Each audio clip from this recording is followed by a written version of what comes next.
Pusat melestari jagat bernuju berapa palogi dari tanggulun sinari jagat kang sang biyotor betul jor berkukuung para diri tatarol dari kemadan kuwi pocor kari ngestino yono kari gajah huyo yono kari lipan penawi yono kari guru canggolo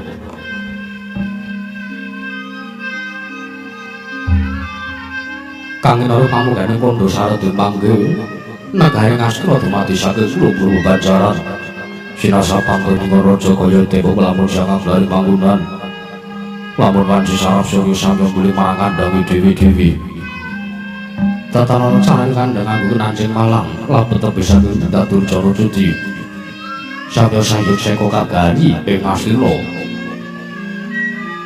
Wono kuwi bangun gunung anggun reksa lestari untuk murun ratu merak satu dadi gugur kan lingkungan langkung-langkung namoto tinaliti sampun sampe sampet ing sesanggepan sepet lebih saking ringkasan sosinan soyuk nodo wido anane memaci amatan daya dinayan sawiji cis mapan sejatuh jejiban kang menuju temama wujud manunggaling cipta rasa karsa kang satemah babar karya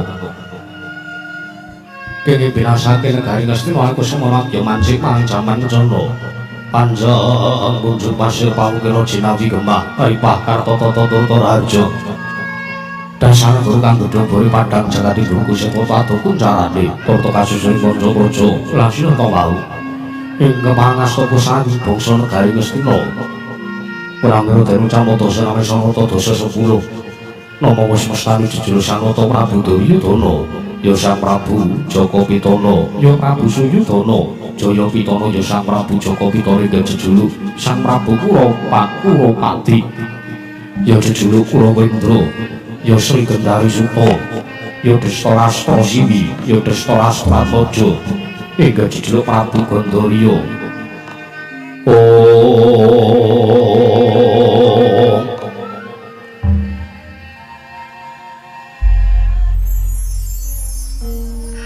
Sawata Prabu Duryudana ngastapa sami panca linambaran paugeran caturwara nembe sama Bidadara Ndra nanging cacane tasih kuwingsun lire panguwasa kang kinarya gada seneng sembranan lumaku kulan tanpa beda kadang Kurawa ingkang Dursila watak Candala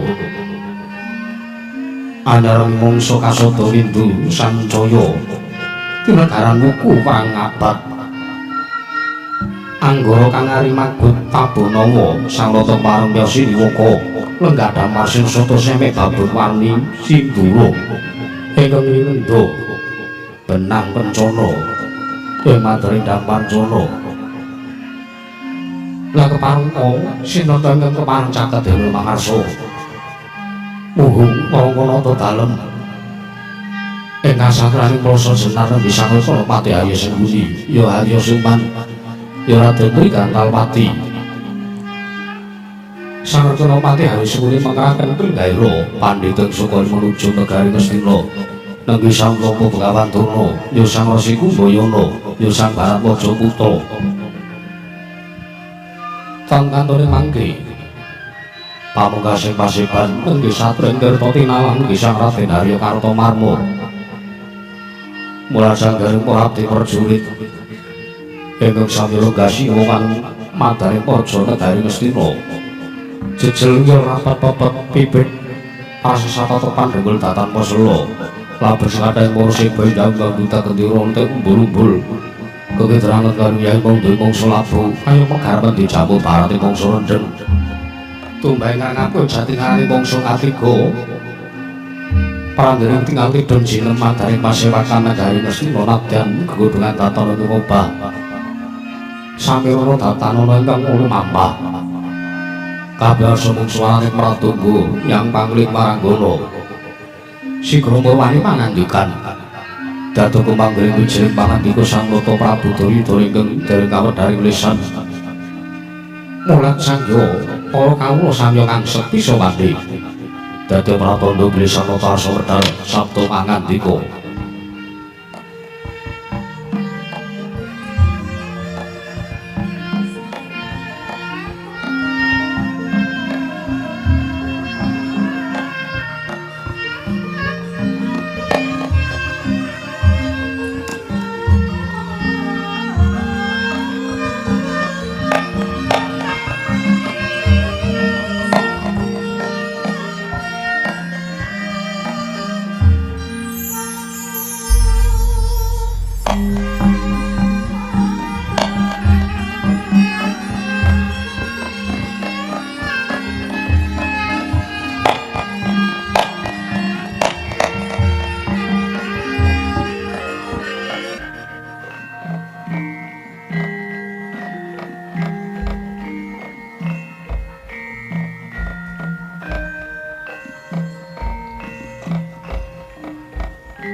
sanyata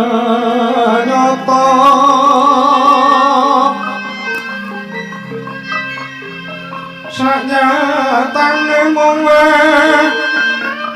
rasa ping ati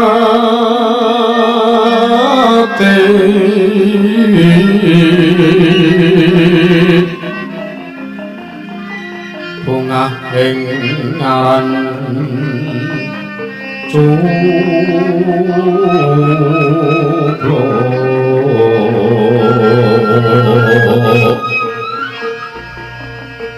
so kang tias kalamun tenino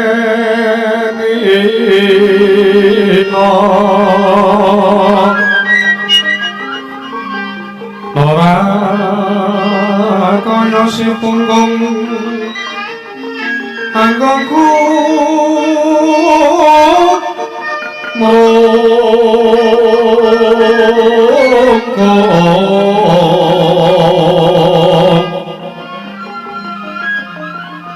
hukungan sadina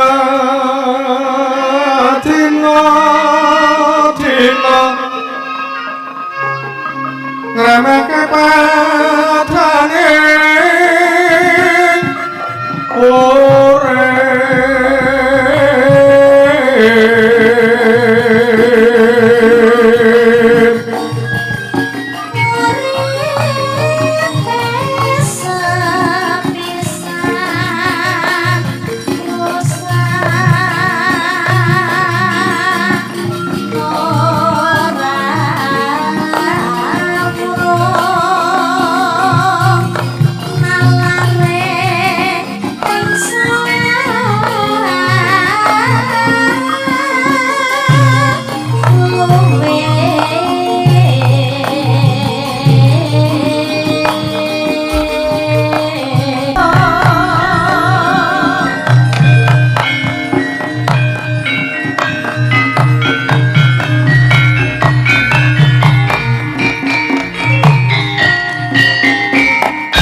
prantene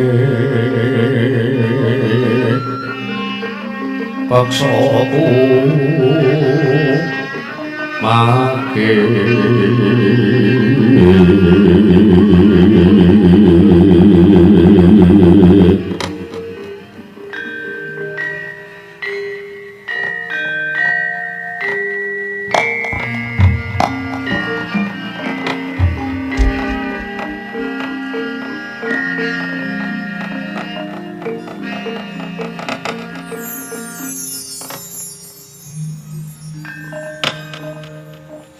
Wangsul ngomong iluwi ana sasmitaning jagat kuasisan Bathara dumanggi paman Pati Arya Sangguni paman Pati Arya Suman katiparan ayo dadekake pakarya si paman Pati Arya Sangguni wadiri sing bijena ngarsaring manira paman Pati Arya Sangguni paman Pati Arya Suman kawula ana ning gigir Dewaji sesemban kula Paduka pengayoman kula wonten ing Madyapada prateng delahan. Gusti kula sang panggih Prabu Jaka Pitana. Kepareng paduka miji dhumateng wiswanipun ingkang bapa ing kepatihan nggih. Ing jawi sanget wantosing manahipun ingkang bapa Pindoron Salomba pinanjing alun-alun kumitra cara maras. Nanging sareng wonten ngarsa paduka manahipun ingkang bapa tebisake kaos kemarasan nggih diwaji sembah kula. Kepareng ingkang bapa nyadong dawuh timbalan paduka.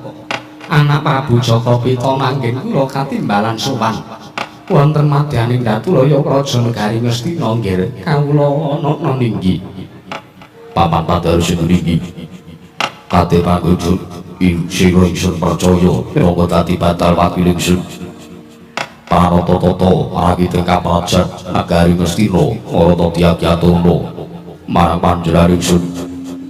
Samendang aja nganti ingkang karempit Paman Padha Ayu Sengguni. Menawi paduka andamu bab tata rakite kaprajan nggih. Taruntu sadaya tan badhe nguci wani. Para kawula sami sanjing saeka kapti karya luhuring nusa bangsa tuwin negari ing Ngastinapura. Mandhapipun dumateng sanggya para abdi perjurit para sataka ingkang boten kendhat anggenya tansah gegladen ulah kridaning kaperang. Sawanci-wanci Praja Paduka katempuh mring marang muka tartemtu datan badhe anggepa kunca paduka. Gusti kula sang panggih Prabu Jaka Pitana. Nggih anak Prabu Dayudana. Pengayoman kula wonten ing Madyapada prateng dahan. Ingkang bapa rembug kasawurna putung sumangga kabandhena kawula ana ninggi.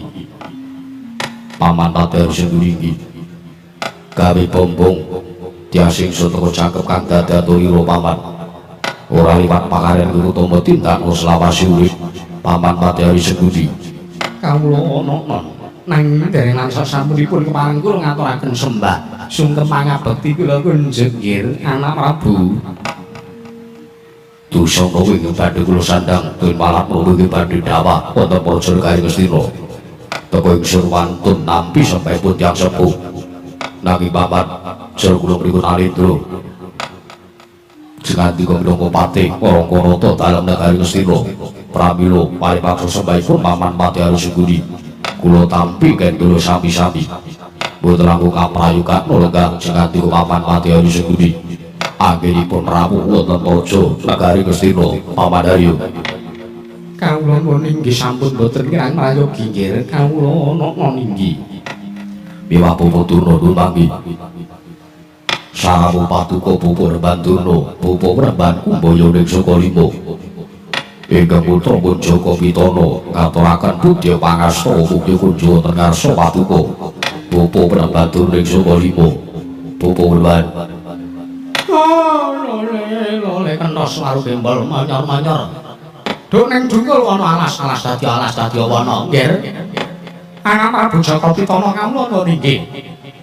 Kepareng paduka miji dhumateng wiswanipun ingkang bapa Sukalima. Wonten madhaning Datulaya Praja Negari Ngastina. Budya pangastawa sampun ingkang bapa tampi. Damel bombong tias manahipun ingkang bapa Sukalima nggih. Mboten langkung kula ngaturaken salam taklimipun ingkang bapa Mugya Kunjuka katur wonten ngarsa paduka. Anak Prabu Jaka Pitana, anak Angger Ngastina. Bapa Batur iki. Salam taklim sampun katur wonten kersanipun ingkang putra. Kula tampi karya bombong tias manahipun ingkang putra. Mboten langkung mugi tansah ngaturaken junjung pangabekti wonten ngarsa paduka Bapa Rembandurna. Kula ana nggih nggih. Sampun kula tampi karya bombong tias manahipun ingkang bapa Sukalima. Nggih. Mboten langkung kaprayukan lenggah paduka Bapa Remban. Sampun boten kurang panggih wiswanipun ingkang bapa Sukalima nggih. Kawula lanan. Apa dene sira Dimas Kartomarmo? Padha kanthi prayugan sawani Dimas Kartomarmo. Ingsun bijil ngersani panjenengan ingsun Kartomarmo ing tirta tinalang. Bauluk-uluk niki nunamen pasangan pantabi. Dinebena kira duli dumaweng tawang tuwang linepaning golak manusinipun. Kepareng paduka miji dhumateng wiswanipun ingkang abdi inggih kengaying tirta tinalang pun Kartomarmo. Mboten langkung sampun prayogi wiswanipun ingkang rayipun Kartomarmo. namung ewa semanten dereng lan sasampunipun kemareng kula ngaturaken sembah sungkem pangabekti kula kunjuk saandhapun poto paduka Gusti kula sanata sinuwun yo Kartomarma tak tampa ora liwat pangestu ingsun wae tanpa nono Dimas sampun sangetan den kawula pundi dadosna jejimah paribe ndayana ing kasantosanipun ingkang rayipun Kartomarma sinuwun nunut niki tatara barisan Korwati bring padha gantung sibuk aja nganti bodho saur manuk jeneng Wiserdyan Bromo tembak parake wigatri pasewakan parang paduka Sang Dewaji parang kula ngestukaken dawuh paduka Gusti kula sanata sinuwun nunut niki mangke paman masih mawon tambal kagyat sutaning kali cekatiko paman pati ayu segundi tun pupu Werbadono terus samangke kula ngrawakaken sanggari para pinisepuh sanggari para pinisepuh sanggari para lenggah para pujangga nayaka punggawa wonten praja negari Ngastina mesti mawon paduka pupu Werbadono ki sampun mriksa tun sampun rumaos samangke propo ingkang badhe kula rembak tanah sanes namung badhe ngrembak babagan anggenipun pupu Werbadono nggadahi kewajiban minangka pujanggane para sata Kurawa nujung negari Ngastina pramila samangke sampun ngatos dura tungkap anggenipun badhe nampi atur pangandikanipun Inggih putra kula aturi prayogaken sanggare para winarga para pinisepuh ingkang sampun sami rawuh kula sowanaken wonten praja negari Ngastina paman pati ayu segundi menapa diri pupu Werbadono ing sukalipun anjreng kang puspita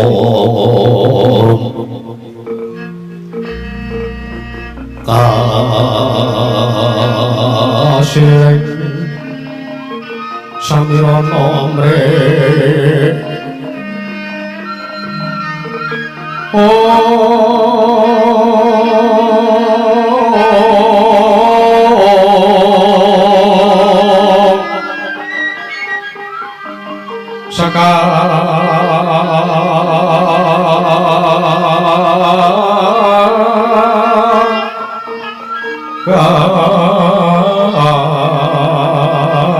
kadung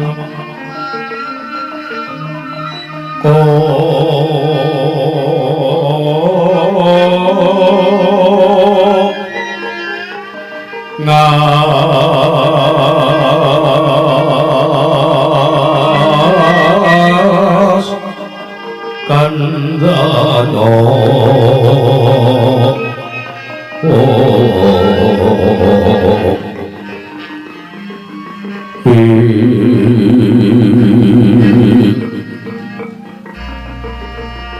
mareh aras arep nanding riya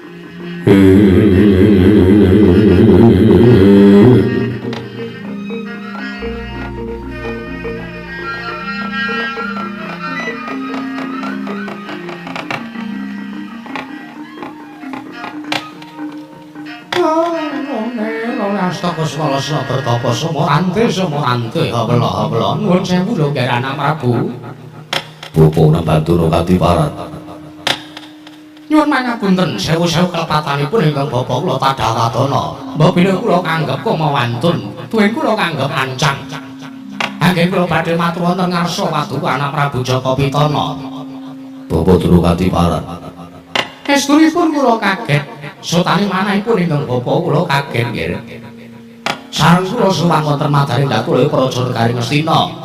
Tumuli kula midhanget pangandikan sabda pangandika paduka Anak Prabu Jaka Pitana maring dawuh.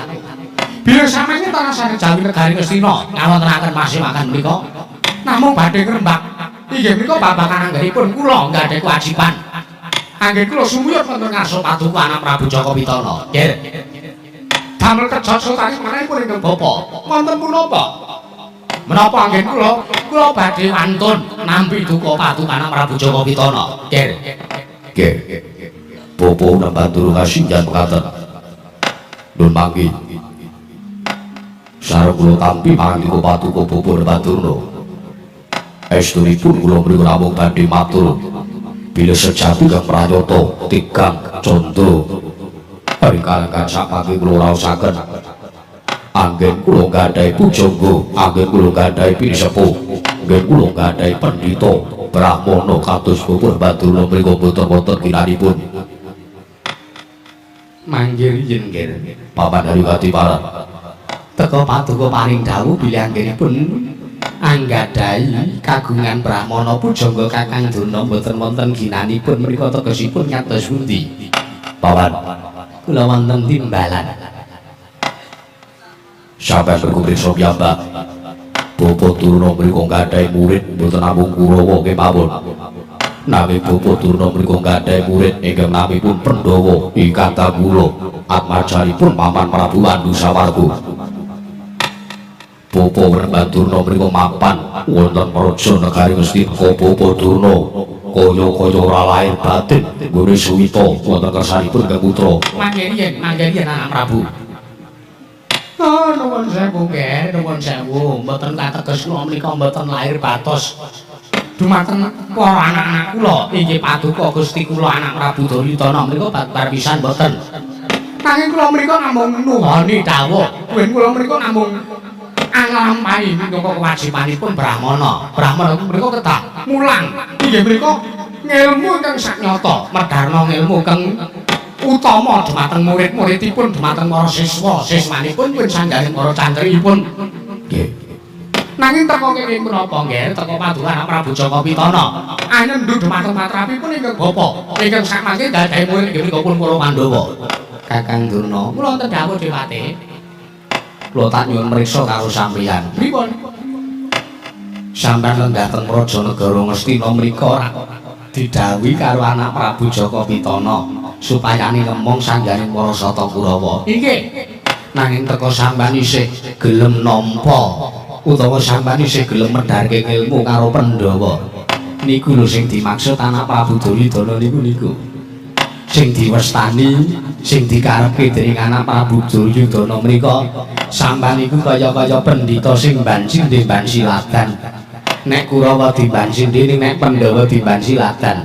Niku sing ngrasa anak Prabu Duryudana menika ngrasane sampeyan mboten adil kalih Kurawa niku ngaten. Leres Paman Patil Suri leres ingkang sampeyan aturaken. Lah cocok kangge kalian menapa ingkang sampun kula aturaken. Nggih. Lagu-lagu kula menika Ki Mangartosi. Bilih Bapak Durna mriku Sabtu hari kula sawang 7 dina mriku kula sawang kula tonton kula tingali saking negari Ngastina pendak-pendak pertapan Sukalimo ngawontenaken pawiyatan ingkang dipun ulang dening Bapak Durna mriku sanes para sata Kurawa nanging ingkang dipun ulang dening Bapak Durna mriku tanasane kejawi namung panenggahing Pandhawa inggih mriku pun Bratasena. Mriku sampun damel kula estu uji wae manah loro sakit manahipun inggih putra wawan toko Bapak Durna banjine banjilatan pramila sampun nuwun namung badhe dawuh nyuwun dumateng Bapak Baturna sampun ngantos caket-caket kaliyan pun Bratasena jenyatanipun ingkang paring kamukten dumateng Bapak Baturna mriku pun para sata Kurawa ingkang paring pangayuban panguripan pagesangan wonten pertapan Sukalimo mriku namung ingkang putra ing Ngastina nanging ing ngrapa ngelmune Begawan Durna dipun suntak kaliyan Bapak Baturna dumateng pun Bratasena kamangka tiyang sajagat niku sami priksa bilih Pandhawa kaliyan Kurawa mriku slamet gesang boten saged badhe rukun nanging ing ngrapa Bapak Durna malah kaya-kaya belani malah kaya-kaya nutup-nutupi Kurawa ora adil sinenggu Begawan Durna kuwi ora tresna karo Kurawa ning kaya dene laire ngiyup ning Kurawa batine ngungkupi Pandhawa. Nuwun sewu nggih, nuwun sewu.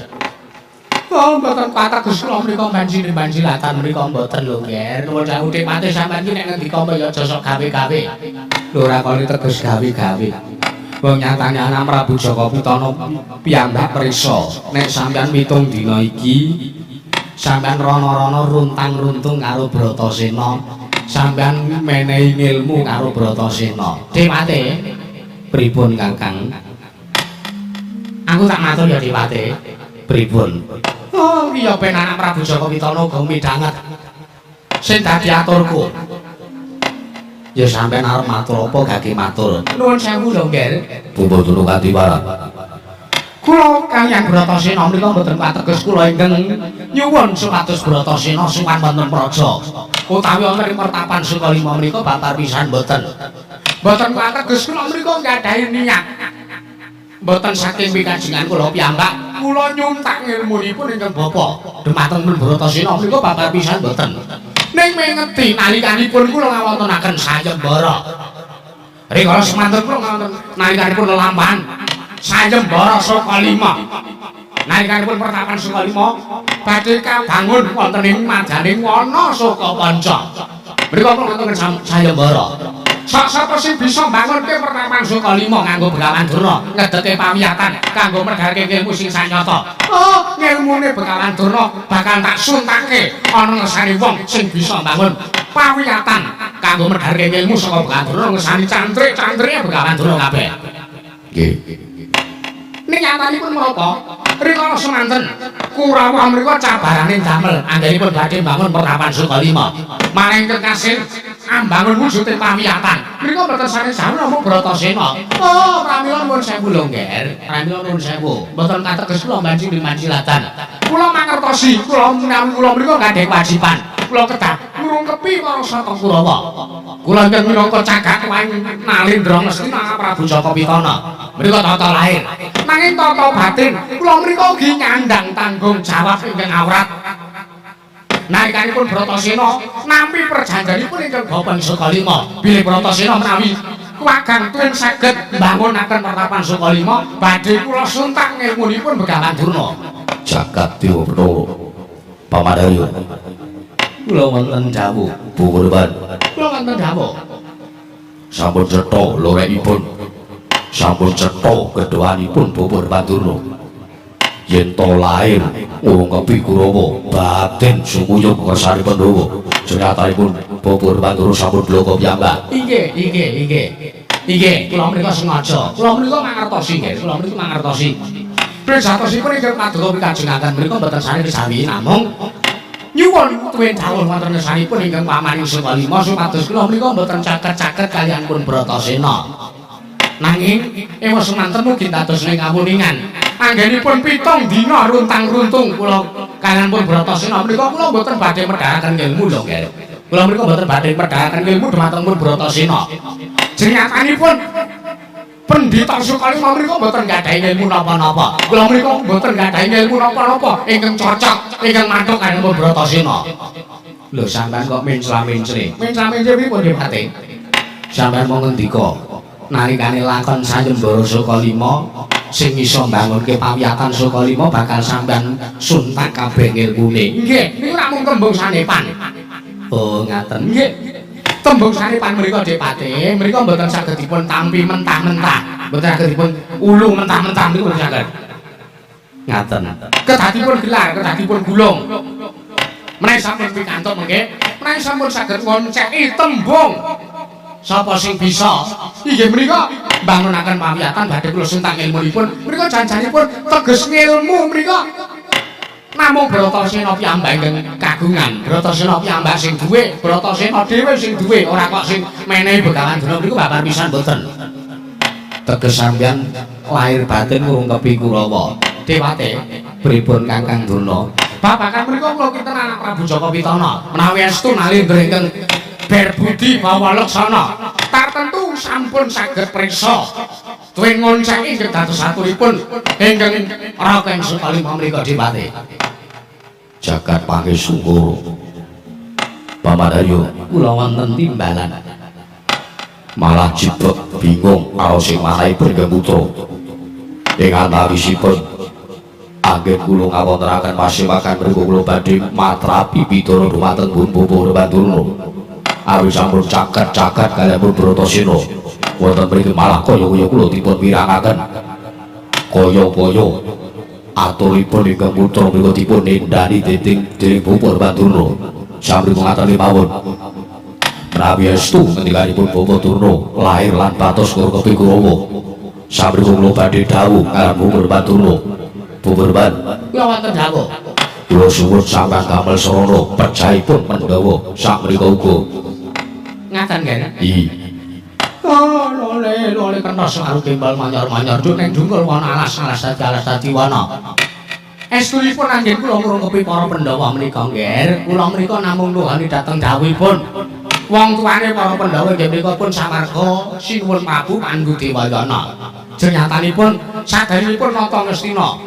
Rikala semanten inggih menika pun Sang Nata Prabu Pandhu Dewanata menika badhe manjing wonten ing alam Pamancat. Kula menika dipun titipi anak-anakipun inggih menika pun anak-anak kula pun para Pandhawa niku tak kula omong. Kula boten badhe mangertos, kula boten badhe nyawang. Mbuh menika sampeyan dipun titipi dening Paman Prabu Pandhu babagan kata-kata kula para Pandhawa. Kula ora idep, kula ora nyawang, kula ora peduli. Nanging bahkan sak menika uga kula suwun sampeyan supados damel sarana percayaipun para Pandhawa. Awit kula boten tentrem, kula boten jenjang lenggah wonten dampar Jana Garing Ngastina menawi Pandhawa tasih gesang wonten Madyapada. Rinten lawan dalu ingkang kula anti-anti menika kula namung pengin nyawang kuwandanipun para Pandhawa ngatang-atang dadi bathang kurban. Sikra-sikra yen pramana kanca sikra ngaken nawang sesangga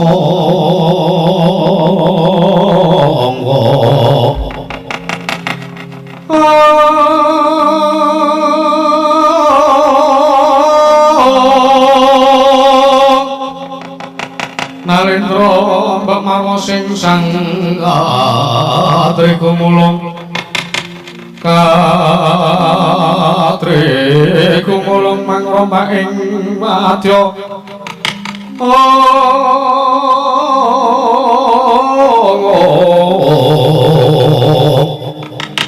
Porto kurore kakiri kiri nanggono magawe kelari rawang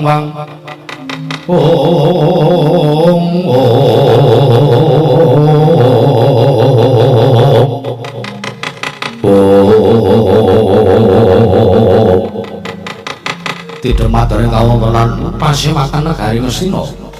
Nalika semanten bingung Sang Tapa Gawandurna.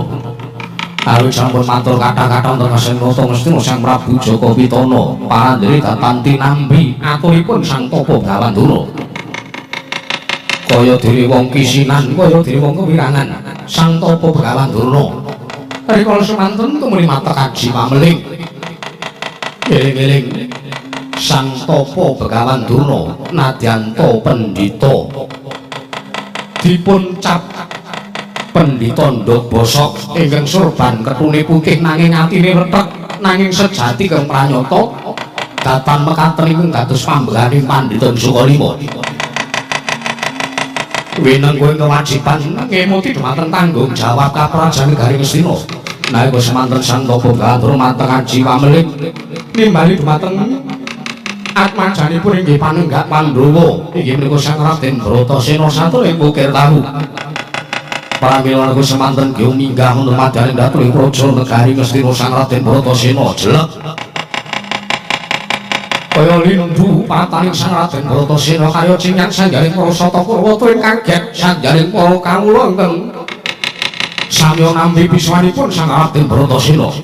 Nalika semanten tanggaping gaturi Sang Rakyana Pati Haris Sengguni nampi dawuhipun Sang Tapa Gawandurna arsa amarpak piswanipun Sang Raden Bratasena ngatosaken Gurawalana ing Ngastina Sang Prabu Duryudana.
pati jagat kinari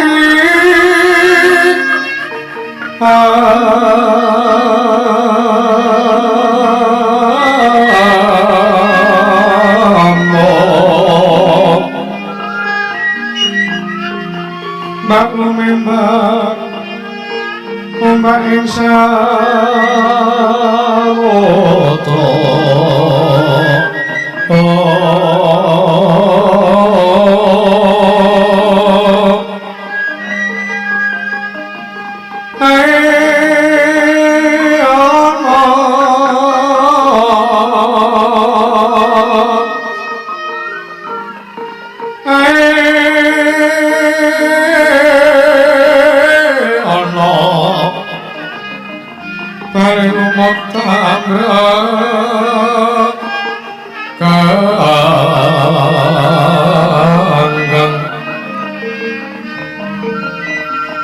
awit padha dencengan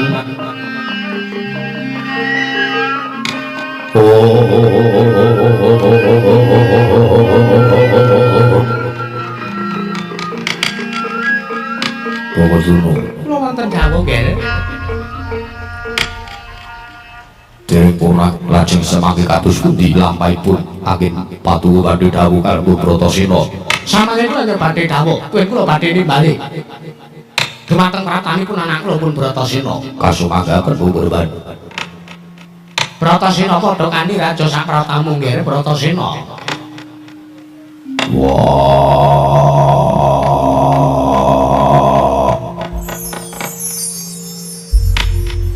Turno bapakku biji kelawan sowane Bratasena lagi kaya aku kepenak mapan oleh bukir tahu tekono wujud haji pameling ingkang nimbali kelawan sowane Bratasena barang tak sawang teko turno bapakku ingkang nimbali sowanku munggah oning Natulaya Praja Negara Ngastina turno bapakku aku ngaturake basaku kapura Bratasena tak tampa nggih ora patung estune bapakmu ingsun kalima wae tampanana ya Bratasena tak gegem dadake jimat prayogan nanggal musuhan kaya wis ora kurang prayoga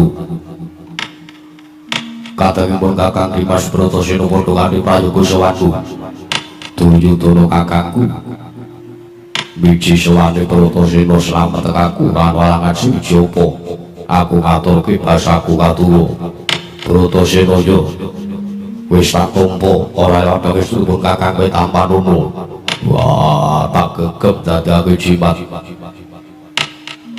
dayani para kasantosan lairan batine Bratasena Duryudana kakangku Bratasena Durna bapakku apa mesti wae gawe kaget nggih sowanmu kami lumantar haji pameling kowe kudu munggah ning Natulaya Praja Negara Ngastina yo ana wigati apa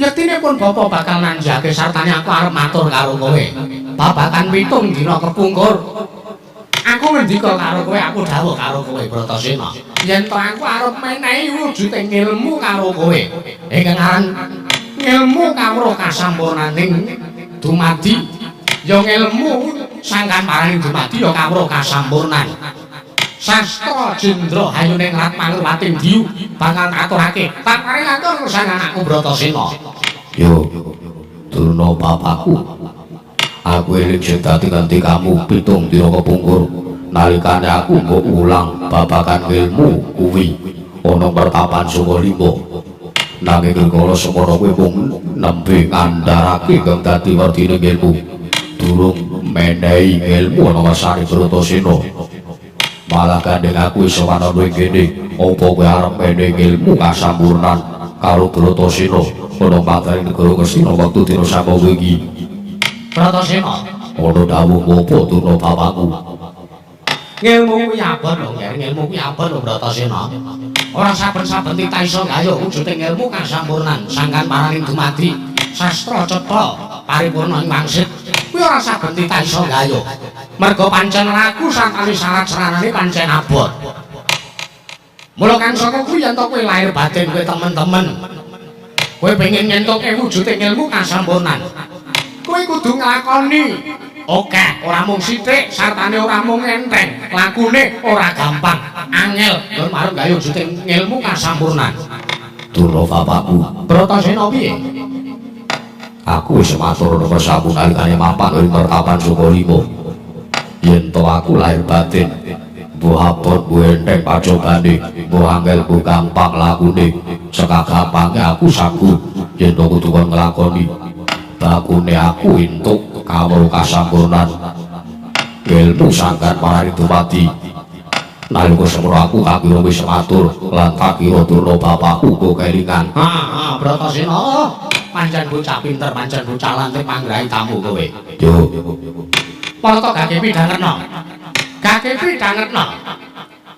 Laku nggonmu bakal ngupadi ilmu kasampurnan kuwi ana loro, kapérang dadi rong perkara. Teges rong laku ingkang kudu mbok tindake. aku kudu nglakoni nindake rong perkara. Sing sepisan opo? Sing sepisan sadurunge tak babarke ingkang kaping pindhone luwih dhisik kowe ngupadi ing syarat-syarat ingkang angka sepisan. Aku kudu ngupadi opo? Wah, paringodamu aku sagu goleki. Golek ana wujuding kayu gong susuhe angin Bratasena. Kayu gong susuhe angin. Mapane ana endi? Mapane ning madaring ana Tibrasara, mapane ana sanjeroning guwa Sigrangga. Ana ing madaring wana Tibrasara.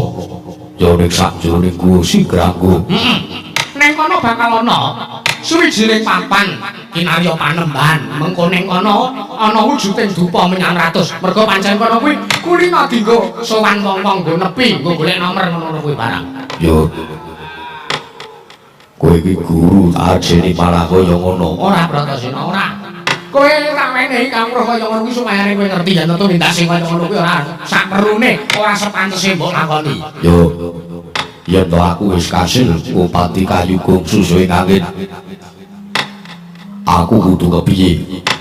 Bakune kok golek luwih dhisik, mbok upadi, mbok budidaya, mbok kayu luwih dhisik, wujuding kayu gong susuhe angin. Yen to kowe wis pikantuk wujuding kayu gong susuhe angin, oh mengko gake baliya ning Praja Negara Ngastina. Aku bakal paring dawuh sarasra ing kaping pindho, nggonmu bakal gayuh tumuju kowe antuk wujuding ilmu kasampurnan Nger Bratasena. Permarane mangos pomyong ngambreng-ngambreng Kate karenane kaswase kene marko amal agung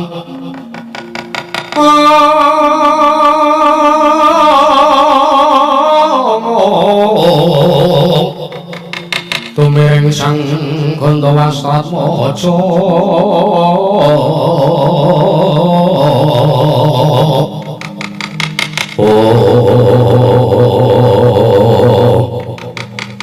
Wah, Durna bapakku iya.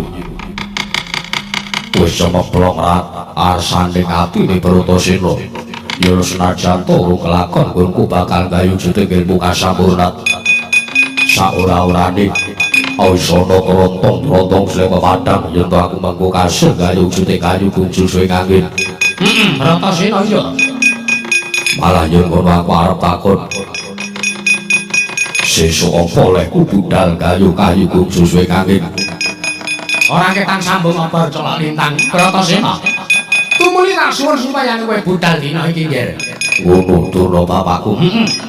Yen ngono aku njaluk pamit ndak njaluk puja puji santiku. Muga-muga rayu aku ning Bratasena gonku mlebu ning wana Tibrasara. Bratasena ya Bratasena.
wayah para jagat pupuk reban pupuk reban Durna Kula wonten dawuh nggih.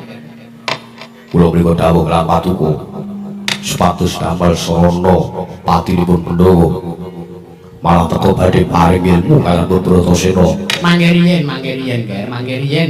Oh, pendhita kondang manyor-manyor Begawan Durna menika angel anggenipun badhe memahami aturipun Begawan Durna. liripun kados pundi Nuwun sewu. Senyatanipun ngemuti bilih kula mriku piyantun ingkang berpendidikan tinggi. Pramila saben-saben atur kula mriku kedadipun taliti, kedadipun gelar, kedadipun gulung, kedadipun onceki. Mengeti atur kula mriku namung tembung sanepan lho nggih. tembung saripan ilmu disebut kados pundi Cabita. Napa wonten sing jeneng kayu gong susu ing angin niku? Napa wonten wujuding kayu gong susu ing angin?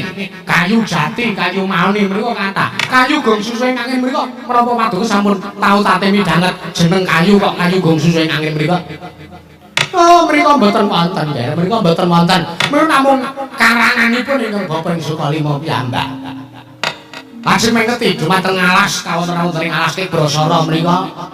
Mriku ana ingkang gawat kliwat wingi kepati satu mara satu mati jalma mara mesti dadi gondha.